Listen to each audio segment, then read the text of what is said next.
Hey, bien le bonjour les amigos. Bienvenue sur ma chaîne YouTube dédiée à l'investissement en bourse. Aujourd'hui, je te présente le challenge numéro 33. Comment se constituer une retraite le plus rapidement possible grâce à la bourse, bien évidemment, et l'achat d'actions d'entreprises solides. Ma stratégie repose sur les dividendes, c'est-à-dire que je cherche à investir dans des entreprises qui versent régulièrement des dividendes. Eh ouais. Pour commencer, amigo, il est important de comprendre que l'investissement en bourse, c'est pas un jeu, mais une activité sérieuse qui demande patience, discipline et connaissance du marché. Faut pas chercher à s'enrichir rapidement, mais plutôt à constituer un portefeuille, on va dire, assez solide sur le long terme.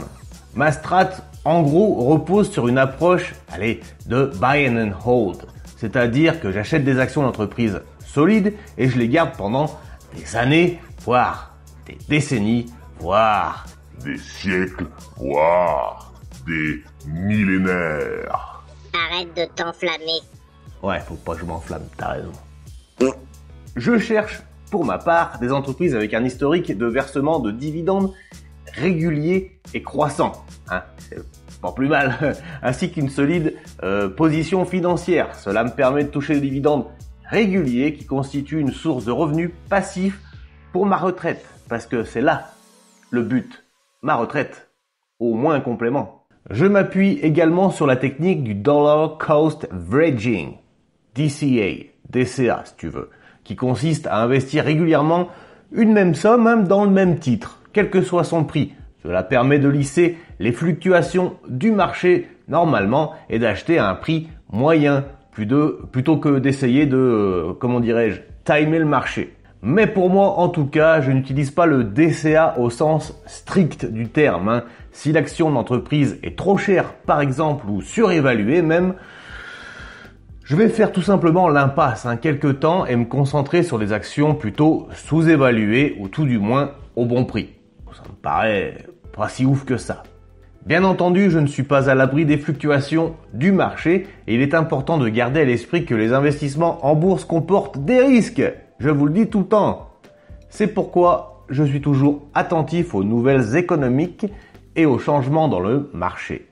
Et je n'hésite même pas à réévaluer mon portefeuille si nécessaire. Ça, c'est sûr. En tout cas, pour tout ce que je viens de te dire, c'est facile. J'utilise Morning, la plateforme rapide et claire pour tous tes investissements. Pas que boursier d'ailleurs. Et on va l'utiliser tout au long de la vidéo. Le lien est bien évidemment en description. C'est un lien d'affiliation.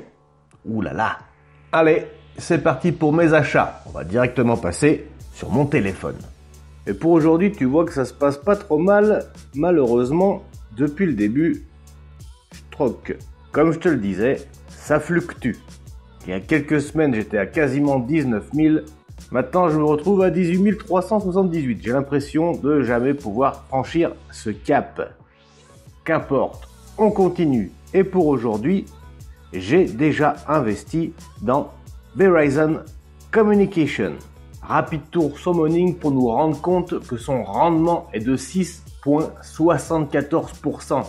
C'est pour ça aussi que je l'ai choisi. J'ai 40 balais, j'ai pas que ça à foutre. Il me faut un bon rendement. Mais surtout, il me faut, amigo, un sûreté dividende classé comme sûr. Et là, c'est le cas avec un beau 16 sur 20. Verizon a un score de croissance de 11, ce qui est, on va dire, potentiel moyen.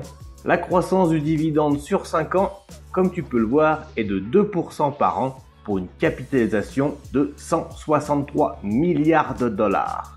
Verizon, j'aime bien la boîte et son prix sur 10 ans plutôt pas trop mal, on va dire. En 2008, elle est descendue à 12 dollars US, comme tu peux le voir. Actuellement, aux alentours des 38. Bon, j'espère que dans 10 ans, elle sera aux alentours des 60. Ou pas. D'ailleurs, d'après Morning, et c'est aussi pour ça que j'ai investi dessus, d'ailleurs une valeur de 300 €, c'est que d'après le graphique de valorisation, elle serait sous-évaluée. Ça veut dire que le prix réel de l'action est en dessous de sa juste valeur théorique, le prix qu'elle devrait normalement coûter. Un haut rendement, un bon score de dividende, une action sous-évaluée, mon Dieu, allons voir son dividende pour être sûr que je n'ai pas commis de bêtises. Et le voilà, l'historique du dividende. sans interruption depuis beaucoup plus de 30 ans, fréquence 4 fois par an comme bien souvent aux States, pour un montant annuel à terme à 2,61 $. Ça veut dire que si tu achètes aujourd'hui à 37,67 $, l'entreprise te reverse annuellement un dividende de 2,61 $. Moi, actuellement, et on le verra plus tard, j'ai quasiment 65 actions. D'après le conseiller en investissement de Morning, Verizon affiche un niveau d'endettement élevé, ça c'est sûr. Mais cela reste normal au regard de ses activités.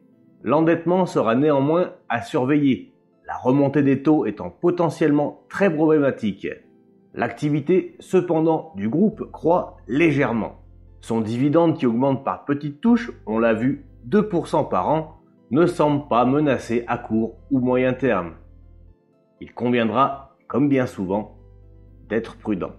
Effectivement, bien, le conseiller en investissement pense comme moi, c'est déjà pas mal, non? Bon début, on va dire. Merci Clément Ourceau pour ton petit texte. Niveau chiffre d'affaires de la société, ça va, hein, on va dire que c'est plutôt stable et une petite hausse depuis 2013. Concernant sa rentabilité et sa marge opérationnelle, en 2022, 22,3%. Bien, comme tu peux le voir, c'est assez élevé et stable, hein. Donc c'est plutôt pour moi un indicateur positif pour les investisseurs long terme, comme moi. Ça signifie tout simplement que l'entreprise est normalement capable de générer des bénéfices substantiels à partir de ses opérations et a un bon contrôle sur ses coûts d'exploitation. Voilà pourquoi, mon amigo, ce mois-ci, j'ai choisi pour 300 € Verizon. Et si on prend mon broker Trade Republic, on peut s'apercevoir que, comme je te disais juste avant, j'ai quasiment 65 actions pour un prix d'achat à 39 tout rond. Je suis donc en moins-value de 12,50% maintenant. Damn! Est-ce que ça m'affole? Eh non! Car si on bifurque sur ces dividendes, en mai 2023, je vais recevoir 60 centimes par action. En général, l'entreprise paie en février, mai, août et novembre. Bien, mais c'est pas comme si on y était presque, non? Tu vois, pour l'instant, c'est marqué au 1er mai 2023. Moi, actuellement, je n'ai encore rien reçu. Mais ça ne saurait tarder. Ne vous inquiétez pas, un dividende, même s'il y a une date, peut avoir 2, 3, 4, allez, une semaine de retard. Mais en général, il arrive toujours. Au niveau des analystes, mon ami, 26 analystes ont donné leurs estimations. Je n'aime pas trop l'avis d'analyste, je préfère me forger moi-même ma propre opinion. Cependant, il n'est pas négligeable de scruter ce qu'ils pensent tout simplement, même si, je t'en conjure, n'en tient pas compte à 100%. Bref, à 27%, ils nous disent d'acheter, 62% conserver et 12% nous disent de vendre. J'ai choisi de renforcer. La prochaine assemblée générale est au 11 mai si ça t'intéresse. Bon bah voilà, hein, avec 65 actions, amigo, l'entreprise va me verser environ 170 $ à l'année. C'est pas si mal. Mon prochain petit objectif, c'est de monter à 100. Eh oui. En conclusion, amigo, qu'est-ce qu'on peut dire? On peut dire qu'investir en bourse pour sa retraite est une démarche sérieuse, même noble, hein, qui demande de la patience surtout, de la discipline et une solide connaissance du marché. En suivant une strate de buy and hold, comme je le fais, et en s'appuyant sur les dividendes, il est possible de se constituer un portefeuille solide pour une retraite confortable.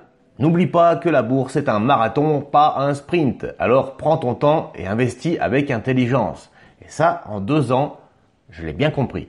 Et voilà, amigos, compadres, le challenge 33 est terminé. Mais l'aventure continue. En tout cas pour moi. Si vous voulez, vous aussi vous lancer dans l'aventure, n'hésitez pas à vous informer et à vous former tout simplement sur les techniques d'investissement en bourse. Je vous en ai montré une, la mienne, mais c'est pas... Enfin bref, j'ai pas la science infuse quoi. Loin de là. En description en tout cas, tu retrouveras quelques liens en affiliation de toutes les plateformes que j'utilise. Et qui sait, ma foi, peut-être que vous aussi vous pourrez vous constituer une retraite confortable grâce à vos investissements en actions d'entreprise costauds.